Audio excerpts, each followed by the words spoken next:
Welcome to Finding Your Joy Spot, a podcast about the bravest work that you'll ever do, knowing who you are, owning who you are, and bringing that to the world. This is about helping you live and lead with clarity, confidence, and courage without hustling for your worth. And when you do, you land right here in your joy spot. Each episode brings stories to help you just own you and lead unapologetically. I'm Leona, speaker, author, and leadership coach, and I am so glad you are here. Today, I want to talk about something that's been on my mind a lot lately, something I call integrity tax. To be honest, I don't love paying taxes. I'd rather save my money and spend it on what feels important. And while I understand why we pay them, and I'm more than willing to do my part as a business owner, it can be frustrating to see how much gets deducted or how much I actually have to pay in taxes. And that got me thinking, there's another kind of tax, a burden that we pay, that we carry. It doesn't show up on our bank statements, but it accrues quietly day by day and eventually leaves us drained, resentful, and sometimes even unwell. And I call it integrity tax. Just yesterday, I found myself paying it. I know I'm meant to play a bigger game than I currently am. My next big goal is to have a book published by a well-known publisher. There, I said it. I know what it will take to make it happen. But instead of leaning into the work, I found myself resisting. I was frustrated, stewing in self-doubt, and choosing smallness when I know better. That frustration, that self-betrayal, that's my form of integrity tax. It's not a one-time penalty, perhaps like a speeding ticket. It's more like a financial tax or income tax. It accrues over time, and we don't notice it until it's suddenly everywhere. So let's look at what integrity means. Integrity means whole, aligned with your values, your words, living in congruence, being authentic, being genuine. For me, it comes down to three things. This is what I do with my clients as well. Get clear on who you are.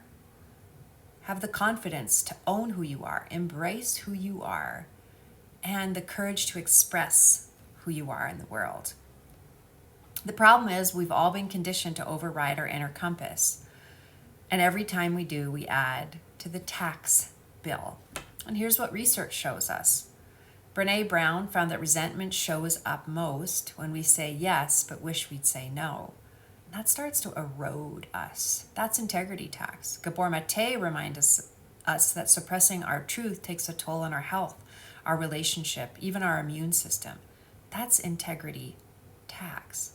This one really hit me in a 10-year study. Women in intimate relationships who suppress their anger are 4 times more likely to die than those who express it. Start using your voice. That isn't just a metaphorical tax. That's a life and death situation. I can trace this back in my own life as a teenager. I compromised my integrity all the time. It was so obvious. I wanted to be liked, popular, more than I wanted to be true to myself. And while now I laugh about it, the cost of those patterns still shows up today sometimes in people-pleasing, overextending myself, avoiding tough conversations. Can you relate? I see it in my clients too, people who take jobs for status, security, but find themselves twisting inside to fit a mold that doesn't align, and they ask, why does this bother anyone else? That's integrity tax. It shows up at work as disengagement, apathy, burnout. Researchers are even calling this quiet cracking, the slow fracture of ignoring our truth until something breaks. It shows up in our personal lives, where we wear the mask of, I'm fine, when we're not. We silence ourselves, avoid asking for help, say yes when we're aching to say no. We push beyond the limits of our health. Every compromise is a withdrawal from our sense of self, and we start paying tax. And I'll be honest, even recently a friend reached out to make plans, and I've been stretched thin. And instead of replying honestly, I ignored her text. Outside of integrity, another tax paid, and it feels awful, and I'm going to make that right. So how do we stop? We get clear, compassionate, and courageous. Clarity, who are we at our core? What are non-negotiable values? How do we define success? If you wrote your eulogy today, what would you want it said about you?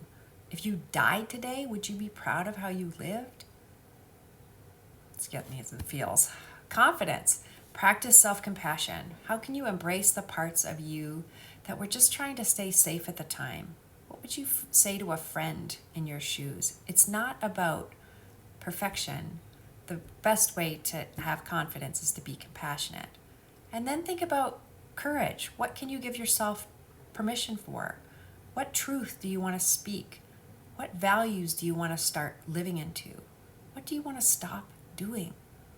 The more aligned you are, the less you owe. Instead of paying in resentment, burnout, disconnection, inauthenticity, you can invest in vitality, freedom, and joy. So let me ask you, where in your life are you paying integrity tax? What's one step you could take this week towards clarity, confidence, and courage to stop paying it? Because the world doesn't need you hedging and hiding. The world needs you fully, unapologetically you.